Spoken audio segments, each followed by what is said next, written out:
अस्सलाम वालेकुम दोस्तों, मैं हूं आपका होस्ट मोहम्मद शफीक और आप चैनल देख रहे हैं उर्दू डिस्कवरी 5। आज हम बात करने वाले हैं रॉकेट के बारे में। ये कैसे ईजाद हुआ, ये हमारी ज़िंदगी में क्या काम सर अंजाम देता है और इसको खला पे कैसे इस्तेमाल करते हैं, ये कैसे ईजाद हुआ, इसके बारे में हम बहस करेंगे। लेकिन इससे कबल नए आने वाले साथियों से गुजारिश है, अगर आप मेरे चैनल पर न्यू हैं तो प्लीज़ सब्सक्राइब कर दें और साथ लगे बेल आइकन को दबा दें ताकि मेरी हर नई आने वाली वीडियो आप तक जल्द पहुँच सके। तो चलते हैं अपनी वीडियो की तरफ।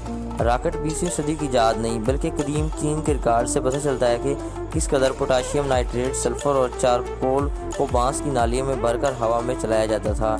चीनियों ने कई मरहल वाले आसमानी रॉकेट बनाए जो ऊपर जाकर फटने के बाद रंग में छोड़े जाते थे। बदकिस्मती से इस टेक्नोलॉजी ने जंगी हथियारों की सूरत में इख्तियार कर ली। तोप और राइफल इसकी बुनियाद पर बनाई गई। 19वीं सदी के आखिर में जेलियस विनहर ने अपनी साइंस फिक्शन कहानी ज़मीन से चांद तक में बहादुर सियारों की और सियाहों को तोप की मदद से बहुत बड़े गोले में बिठाकर खला में भेजा। ताहम बहुत से लोगों की खलाई परवाज़ के अमकान ज़्यादा संजीदगी से लिया और जल्दी महसूस कर लिया कि इस मकसद के लिए महज बारूद से चलने वाले मिसाइल ही काफ़ी नहीं, खलाई परवाज़ के लिए काफ़ी देर तक तेज़ रफ्तार बरकरार रहना ज़रूरी है। बहुत से लोगों ने रॉकेटों पर तजुर्बात किए। अहम और नहायत मकबूल किताब एक रूसी साइंसदान कॉन्स्टेंटिन तस्क्यूलोव्स्की ने की और 1857 में पैदा हुआ और ख़ुद ही तालीम हासिल की और सियारों के दरमियान परवाज़ों का तस्वर करने लगा। 1890 की दहाई में रॉकेट की हरकत रियाज़ियाती फार्मूला बना चुका था।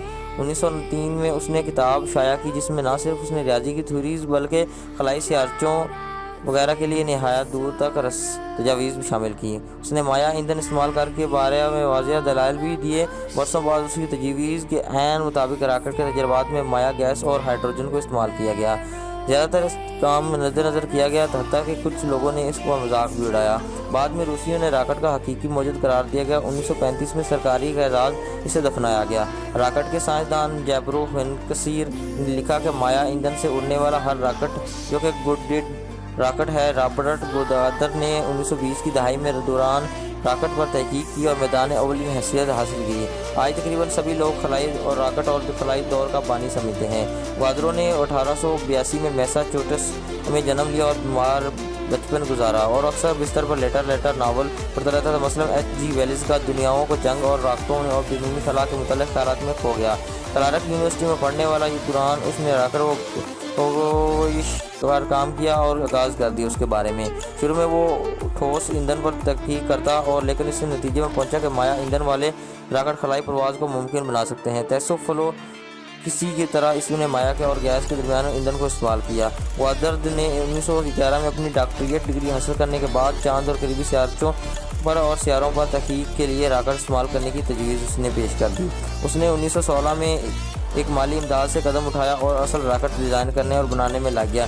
पहली आलमी जंग ने तहकीक का सिलसिला मुअत्तल किया, लेकिन उसने आर्मी सिग्नल को कोर को ठोस कर ईंधन और जलाने वाला एक रॉकेट डिज़ाइन कर लिया जो कि बुज़ों का पेश नज़र था। जंग के माया ईंधन ने अपने तजर्बात के बायस वो जल्दी ही तनज़न मिजाज की निशाना न बने लगा और स्मिथसोनियन इंस्टीट्यूशन भी कोई कीमत दरियाफ्त न होने पर उसका बायस उकताद और इजहार करने लगा। मगर ग्वादर ने अपना काम जारी रखा और 1920 में चार्ल्स लैंड ब्रिग ने ग्वाडर के नाम में और उसके काम में दिलचस्पी लेनी शुरू कर दी। डैनियल गोगन हाकम ने $50,000 की ग्रांट देने पर राज़ी कर लिया। इस तरह वो ग्वादर मैक्सिको में एडन वैली के मुकाम पर अपना टेस्ट दोबारा करने के काबिल हो गया। एडन वैली में ग्वादर का काम तेज़ी से आगे बढ़ा। उसने सबसे पहले एक डिवाइस बनाई जिसमें उसने रॉकेटों को ज़मीन से उठने और फ़िज़ा में सीधा रास्ता बनाने के लिए काबिल बना दिया। उसने रॉकेटों को वापस दोबारा पैराशूट और रिकवरी जिस सिस्टम में बनाया गया आज भी इस्तेमाल किया जाता है। 1930 की दहाई आखिर में रॉकेटों को 7,000 तकरीबन फुट की बुलंदी पर ले जाता था। यूरोप में जंग के हालात नमूदार होने पर ग्वादर ने USA मिलिट्री अकाम की तवज्जो पर अपनी याद की मबजूल करवाने की कोशिश की। बदकिस्मती से वो ज़्यादा दिलचस्पी नहीं रखते थे। 1933 में नाजियों ने इक़्तिदार संभालने के बाद कोई वक्त ज़ाया किए बगैर रॉकेट को एक ज़बरदस्त अक्सरी हथियार तस्लीम कर लिया।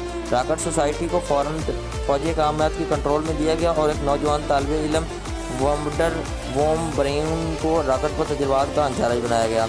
वॉन ब्राउन और उसके अमल ने A सीरीज़ और रॉकेट इंजन तैयार किए जिनकी पेचीदा और साइज़ में इजाफा होता गया। इस काम को काफ़ी हद तक ग्वादर के काम जैसा समझा जाता था। दिसंबर 1944 में V2 बम बारी गिज़ाइज़ पर फेंके जाने के लिए तैयार था।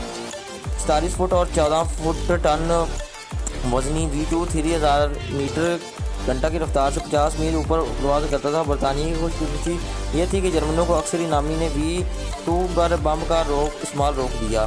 दूसरी जंग अजीम ख़त्म होने के बाद सर्द जंग शुरू हो गई। खला की जानब दौड़ पड़े, इसमें जंग का एक हिस्सा थी। वहान बरान भाग कर अमरीका आ गया और USA स्पेस पर प्रोग्राम का मशीर और फिर उसके बाद सरबराह बनाया गया।